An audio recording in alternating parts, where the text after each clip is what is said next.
Hi, everyone, and welcome back for another episode of Malice in the Mitten. I'm your host, Tracy Preston, along with my bestie, Christine Mulligan. Hey, Christine. Hey, Trace. Hey, everybody. What are we getting into today? What are you telling me about? Well, before we step into today's case, I want to take a moment for something really important.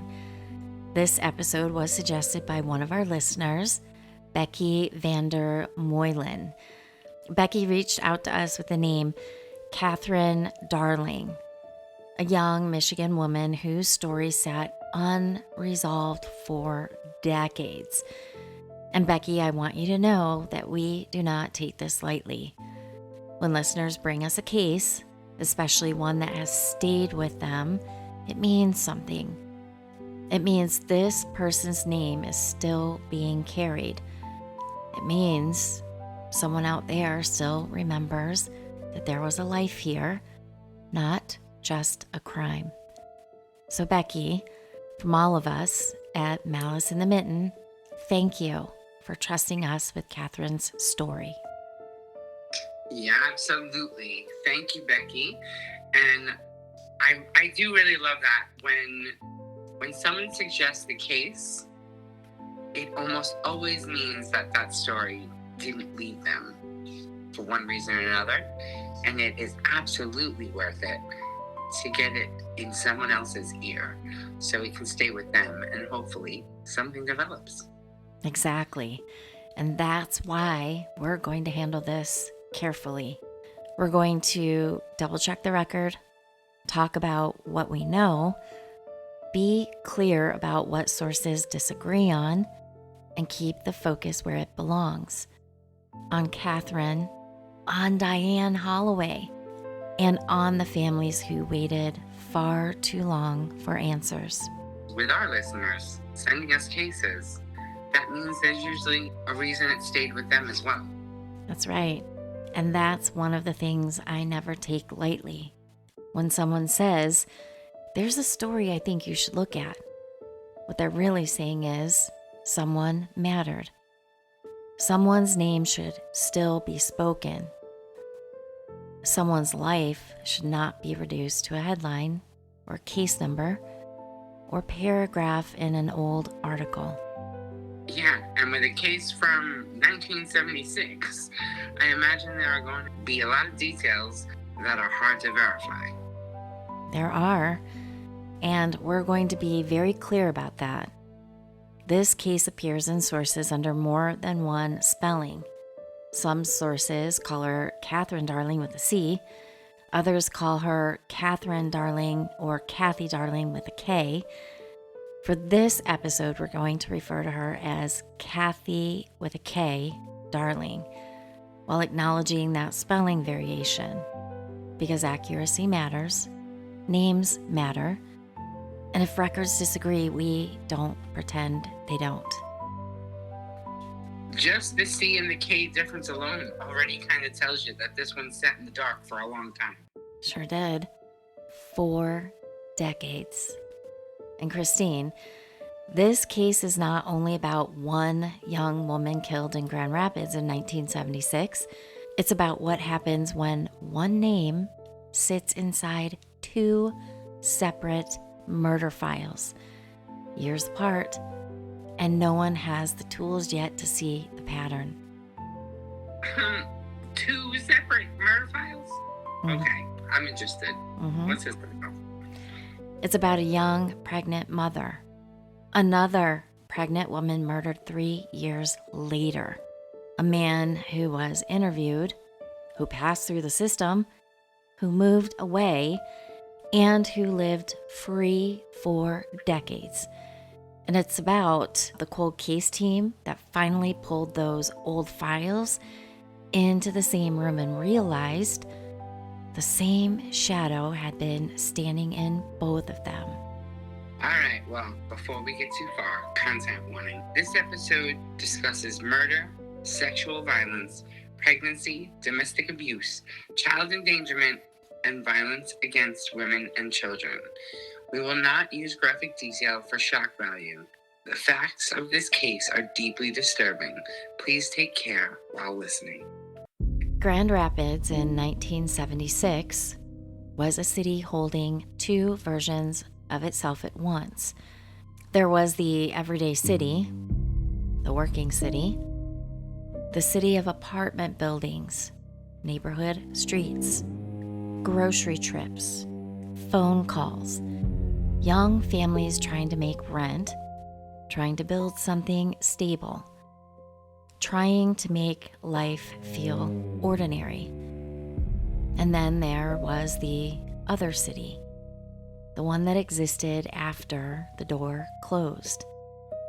The one where a woman could be alone in her apartment and still not be safe.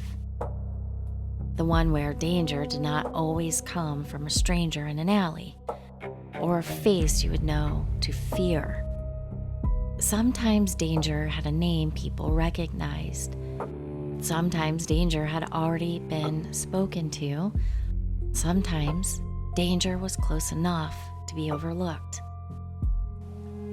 In 1976, Kathy Darling was young.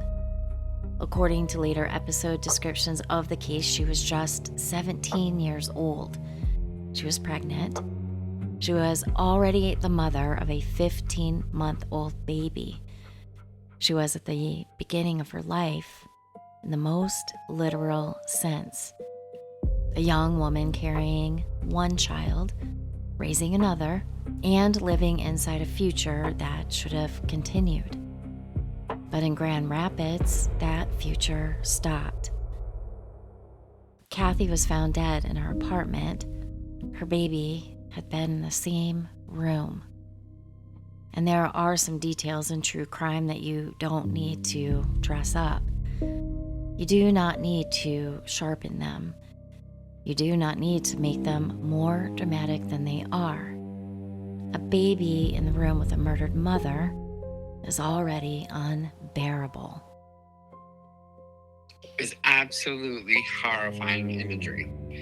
And she was also pregnant with her second child. So she was a pregnant woman in the room with her baby that was already born. I immediately go to, how much does this 18-month-old remember for the rest of her life? Right. Which we'll probably never know. Right. And that is one of those details confirmed in the National Institute of Justice account. Kathy was pregnant with her second child, and her 15-month-old baby was in the room when she was killed. Her boyfriend found her body the next day. That changes the entire emotional weight of the case. This wasn't just one life taken. This was two lives taken, and possibly a third completely ruined. Right.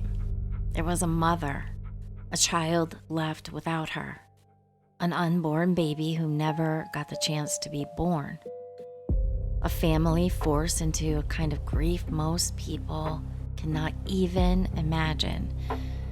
And then the case went cold.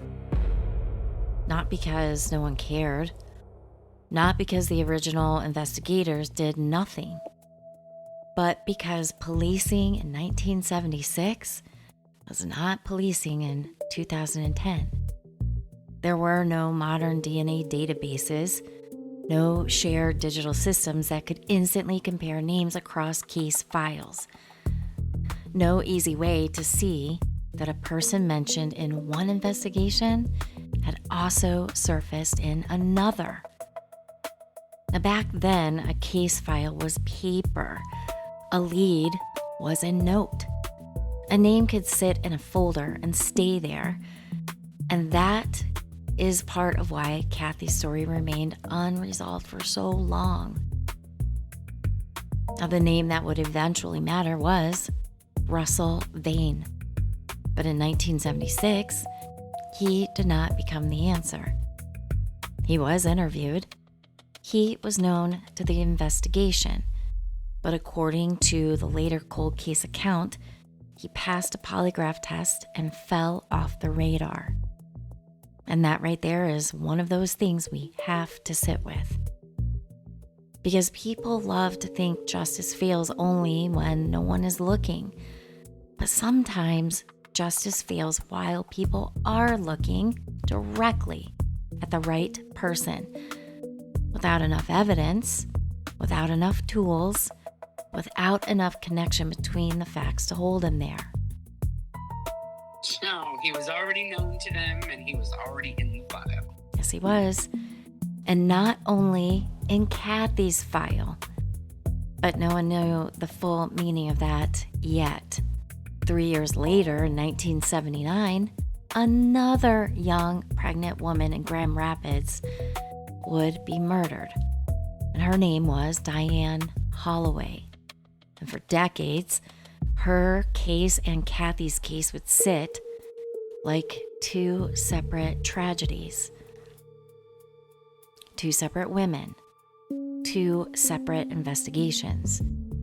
Two separate families waiting for answers until a cold case team finally placed the records side by side.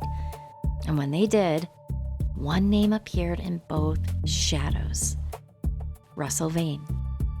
But before we get to the database, the DNA, the extradition, and the guilty plea, we have to begin where the story actually begins, with Kathy. Because cold cases have a way of making victims sound frozen in time. A year, a location, a method, a suspect, a sentence. But Kathy Darling was not born to become a cold case. She was a young woman in Grand Rapids. She was someone's daughter, someone's loved one, a mother to a toddler, pregnant with another child. She had ordinary worries, ordinary routines, ordinary moments that no article can fully reconstruct almost 50 years later. And because this case is older, because so much of what survives publicly is focused on the killer and the investigation, we have to be careful not to invent what we do not know. We are not going to give Kathy personality from thin air. We are not going to pretend we know her private dreams. And we are not going to fill in the silence with speculation. But we can say this: she deserved a future. She deserved safety in her own home. She deserved to raise her child. She deserved to bring her second baby into the world, and far more than 30 years, her family deserved answers they did not have. And that's an important distinction. We can honor her without pretending we know everything about her. Exactly. And sometimes honoring someone means saying, the record does not give us enough of her. That's not a weakness in the story. That's part of the tragedy. Because in so many cases involving young women, especially young mothers, especially women harmed by men who already have patterns of violence, the public record becomes dominated by what happened to them and not who they were. And with Kathy Darling, the public record tells us what was taken: a life, a pregnancy, a mother from a child, a future from a family. In 1976, Kathy was found dead. In 1979, Diane Holloway would also be found dead. And for years, the name Russell Vane would remain a name in old paper. Until 2006, when Kent County launched something different: a cold case unit. And that unit would eventually do what time had not done on its own. It would connect the dots. 3 years after Kathy Darling was murdered, Grand Rapids was still moving. And that is one of the cruel things about a cold case. The world does not stop. People still go to work, children still grow, traffic passes through the same intersections, mail still arrives, neighbors still wave from porches. Apartments are cleaned, rented again, lived in again. But for a family waiting for answers, time does not move the same way. It stretches. It folds back on itself. A birthday comes and someone is missing. A holiday comes and someone is missing. A child grows older, and the mother who should still be there is not. For Kathy Darling's family, 1976 did not simply end when the calendar turned. It stayed with them. And then, in 1979, another woman was killed. Her name was Diane Holloway. And she was pregnant as well? Yes. Diane Holloway was also pregnant. And that is one of those details that makes these two cases feel like they are speaking to each other across time. Two women, both pregnant, both in Grand Rapids, both murdered, both connected eventually to the same man. But in 1979, investigators did not yet have the full picture. They had another homicide, another scene, another devastated family, another file beginning to fill with notes, names, interviews, and leads. And just like Kathy's case, Diane's case would not be solved quickly. And all the while, Russell Vane was a name that they were already looking at in Diane's case as well. He was in both investigations. And this is the part that becomes so haunting later. According to the National Institute of Justice account, Russell Vane was the last person to see both women alive. He had been interviewed, but after passing a polygraph, he fell off the radar. And we need to pause there, because polygraphs have a powerful place in the public imagination. People hear he passed the lie detector test, and they think that means something definitive happened. They think the machine cleared him. But polygraphs are not magic. They are not truth machines. They measure physiological responses like heart rate, blood pressure, breathing, and sweat response. And then the examiner interprets those responses. That interpretation can be flawed. People can be anxious and truthful. People can be calm and lying. People can manipulate their responses, and in many cases, a polygraph can create a false sense of certainty in either direction. Yeah, that's one thing that I never really grasped, the whole polygraph thing and how much relied on them. It never made any sense to me.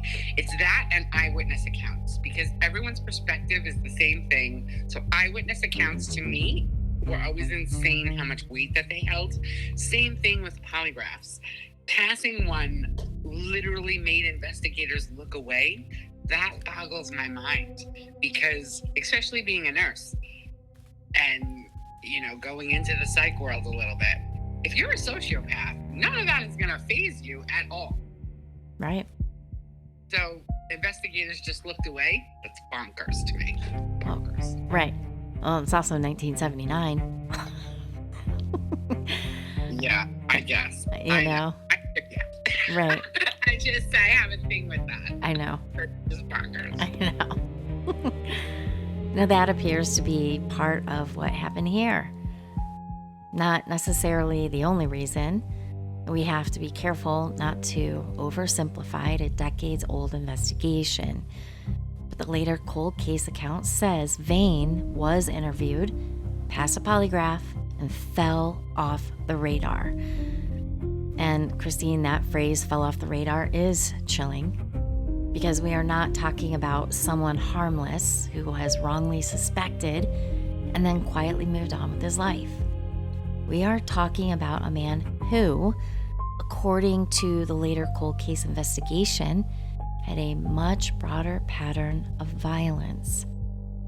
The cold case team would later report finding that Russell Vane had committed numerous rapes, including against women and children connected to him.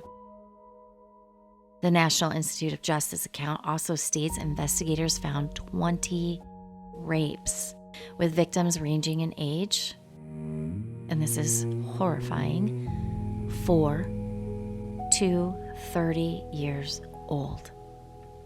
4 years old? Are you kidding me, Tracy? Nope. 4? He raped a 4-year-old child. 4. And I want to be very careful with this. We are not going to describe those assaults in detail. We are not going to turn anyone's trauma into spectacle. But we do need to understand the scope of what investigators later believed they had uncovered, because it changes how we understand the time between 1976 and 2010. This was not just a man who escaped accountability for one crime. This is a man who, according to investigators, left a long trail of harm behind him. Harm that stayed hidden because victims were afraid. Because reporting sexual violence is difficult even today. And because decades ago, the barriers were even higher. Yeah, every time I hear about that and I know some of the statistics, it always makes me wonder how many people were living with this kind of secret while he was just out there. Exactly. And that is one of the deepest wounds in this case. Kathy Darling was dead. Diane Holloway was dead. Their unborn children were gone. Their families were waiting. And Russell Vane was living. He was not sitting in a cell. He was not standing trial. He was not being forced to answer for what had happened in Grand Rapids. He upped and moved to Alabama in 1980. And that detail matters because it shows how easily geography can become distance. Not only physical distance, but investigative distance. A person can leave a city, they can leave a state, they can build a new life far from the place where people are still trying to understand the old one. For decades, that is what happened. In the original investigation, Kathy's murder and Diane's murder were handled as separate cases. Different years, different scenes, different investigators. And in the era before digital databases, that separation mattered. Today, we are used to information being searchable. We take for granted that a name can be typed into a system and matched across counties, agencies, states, and decades. But in the 1970s, a name in one paper file did not automatically call out to a name in another paper file. A lead could sit in one folder and a suspect could appear in another. And unless the right person remembered the right detail, or the right file was open beside the right file, the connection could stay buried. Yeah, I hear you, and I understand the whole paper file thing. But this is only 3 years apart, these two murders that we're talking about. So were there none of the same people there? Like, did they not remember this sketchy character or know any of his past when he came in and passed the original polygraph? Like, I don't know. It wasn't that the name wasn't there. It was that nobody had the system to connect it or the memory to connect it. Like, a little bit of anger is brewing in me because it is the same police department with the same people in a 3-year span. But let me not get into that. Nobody connected it. That's wild to me. Right. And we don't have that information. Was it a totally different investigator, detective?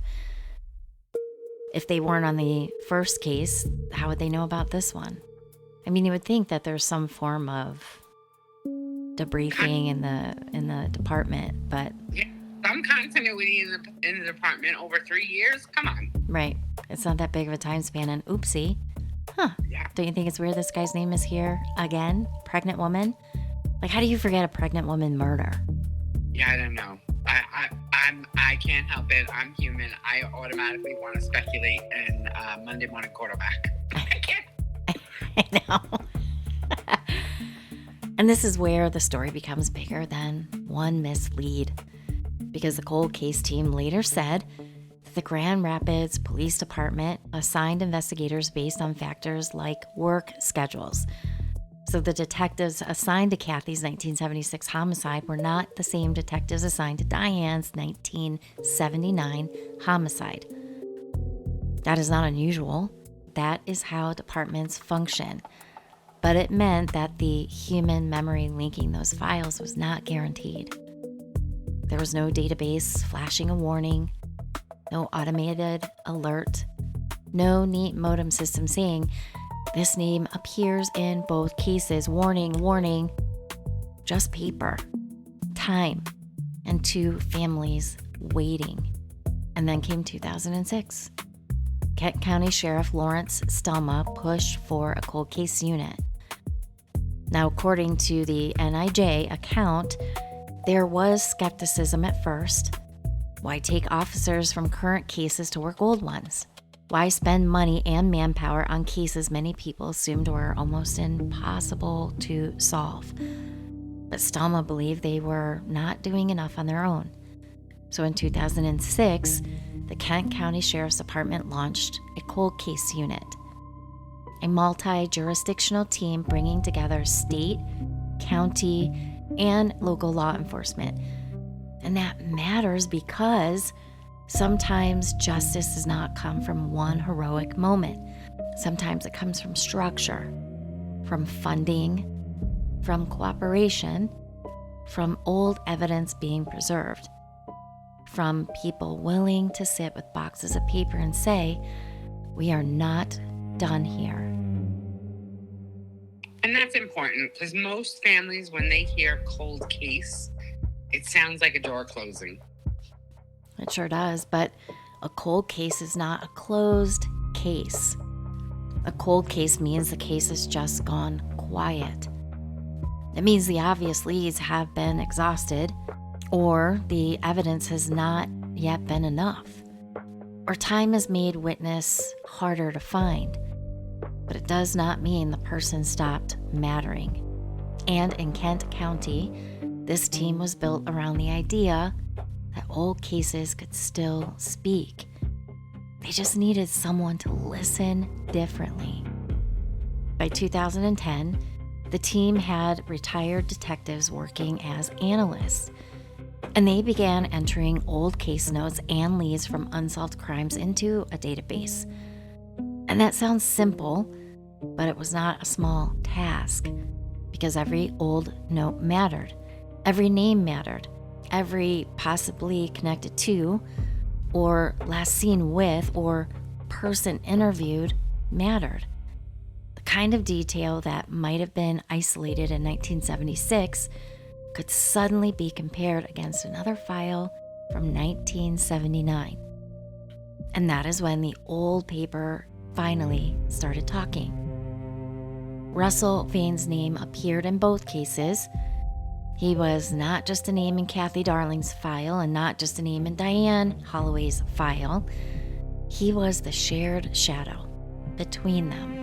And that gives you chills because after all those years, it was right there.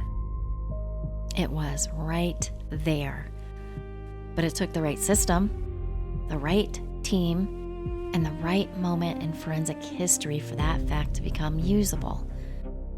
And once the old case team saw the connection, the investigation began moving in a way it had not been moved in decades.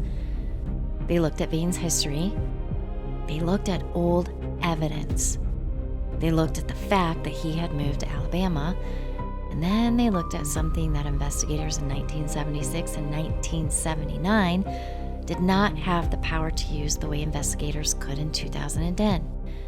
DNA. Now, there was a piece of evidence in Diane Holloway's case, a bloody washcloth from the kitchen sink at the crime scene. The blood was Diane's, but there was also a male DNA profile mixed in. And that profile did not have a match in the database because Russell Vane had not been arrested since the 1970s, before DNA collection became part of the system in the way we understand it now. So the cold case team needed his DNA. And Detective Sally Walter went to Alabama with a Kent County warrant. And Miss Sally just went to his house and knocked on his door? She sure did. Knock, knock, knock. And when she identified herself, Russell Vane gave the DNA sample. Now that sample matched the DNA profile on the washcloth from Diane Holloway's murder scene. And with that match, the case shifted. Because now, investigators were not just looking at an old name that appeared in 2 files. They had forensic evidence tying Vane to the scene of Diane Holloway's murder. And once he was extradited back to Michigan, police were able to develop probable cause to charge him in both homicides. Kathy Darling, Diane Holloway. 2 women whose cases had waited across decades. 2 families who had lived through years without answers, and 1 man who had been in the record all along.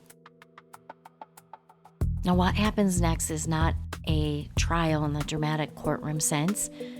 There would be no long public testimony laying every piece of evidence before a jury.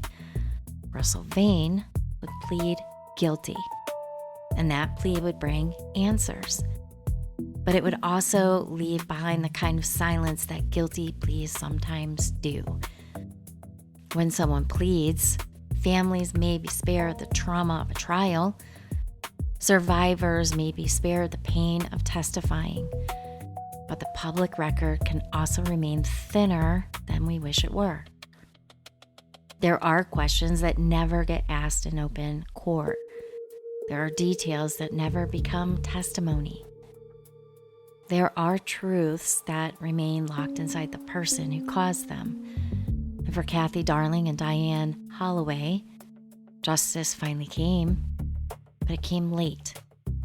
Very late. A late arrest is still an arrest. A guilty plea is still accountability. A sentence matters, but it does not give back the years. It does not give Kathy's child a mother. It does not give Diane's family the decades they spent waiting. It does not undo the fear, the grief, or the unanswered birthdays. And it also does not erase the harm that investigators later believed Vane caused beyond these 2 murders. Yeah, that makes cold case work feel urgent. It's not just about the past. Exactly. Cold case work is often described as closure for families, and it can be that, but it can also be public safety. It can be accountability. It can be a way of saying a person does not get to outrun harm just because the system wasn't ready yet. And that is why the Kent Metro Cold Case Team became such an important part of this story. They were not just solving one case, they were proving something larger. That old evidence still matters, that cross-agency collaboration matters, that retired detectives, analysts, prosecutors, local police, county investigators, and state police can sit together with old files and find what was missed. The legal news article described the team's case-solving process as collaborative. Investigators gathering in the same room, comparing information from separate investigations, sharing ideas, and using multiple screens and databases to look at old information in a new way. And I want listeners to really picture that. Not because it's flashy, because it's not.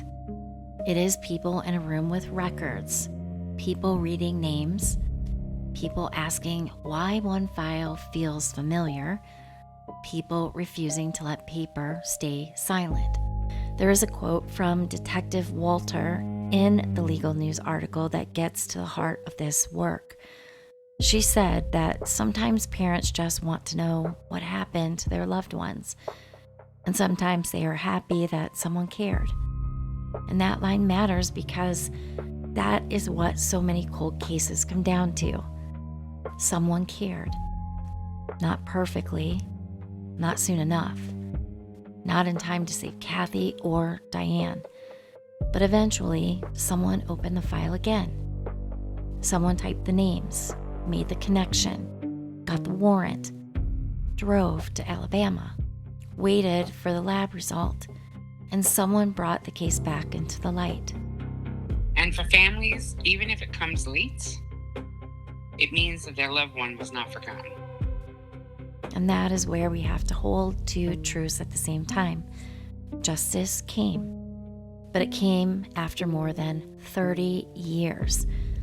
Because late justice can still be meaningful, but it is never whole.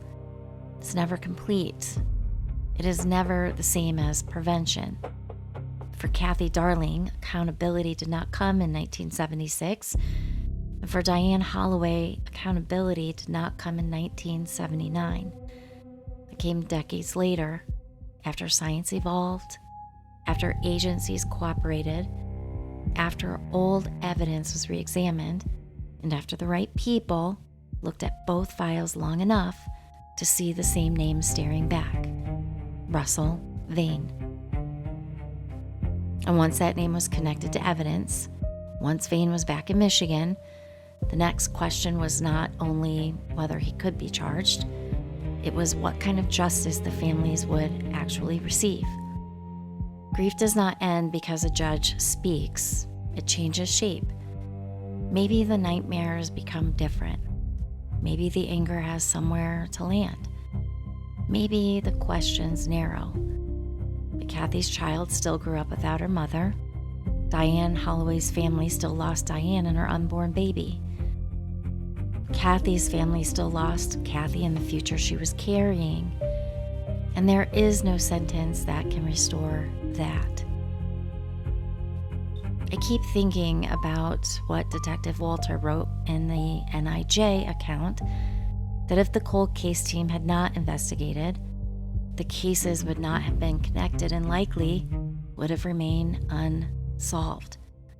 That sentence is both hopeful and haunting.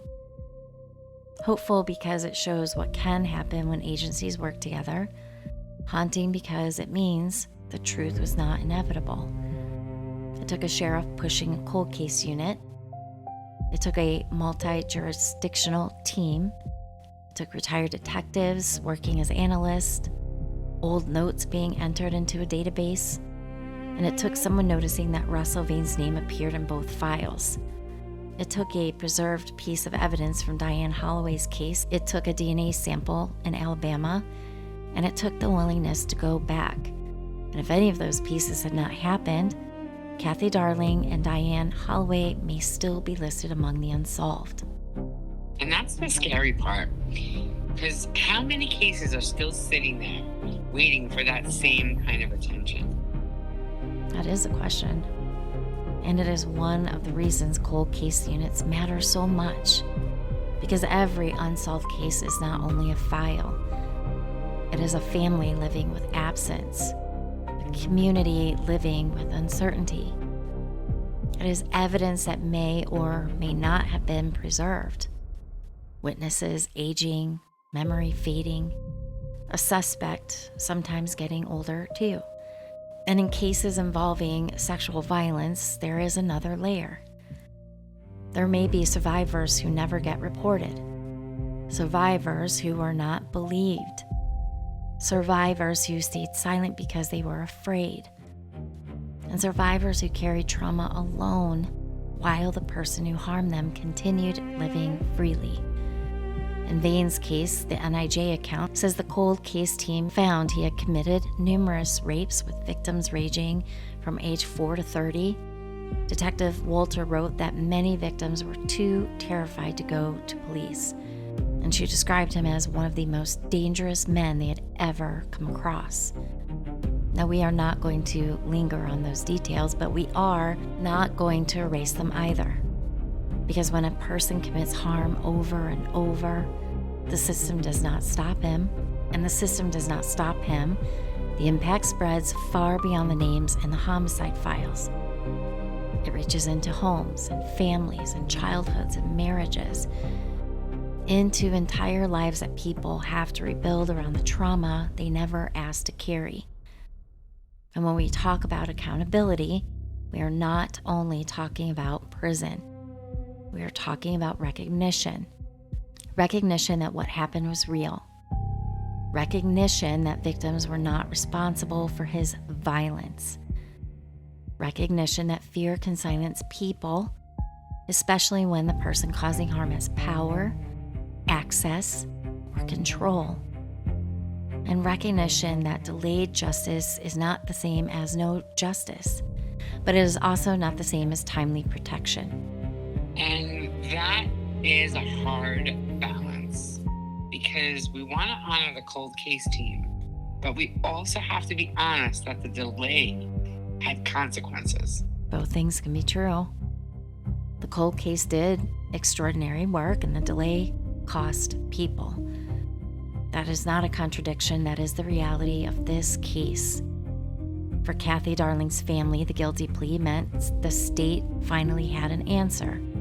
For Diane Holloway's family, it meant the DNA evidence, the old file work, and the persistence of investigators had led somewhere.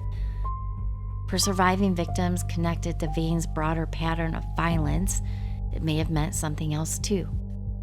Maybe violation, maybe fear, maybe relief and rage, maybe all of it at once. Because when someone is finally named publicly for the harm they caused, it can reopen wounds even as it confirms the truth. And we should not flatten that into one clean emotion.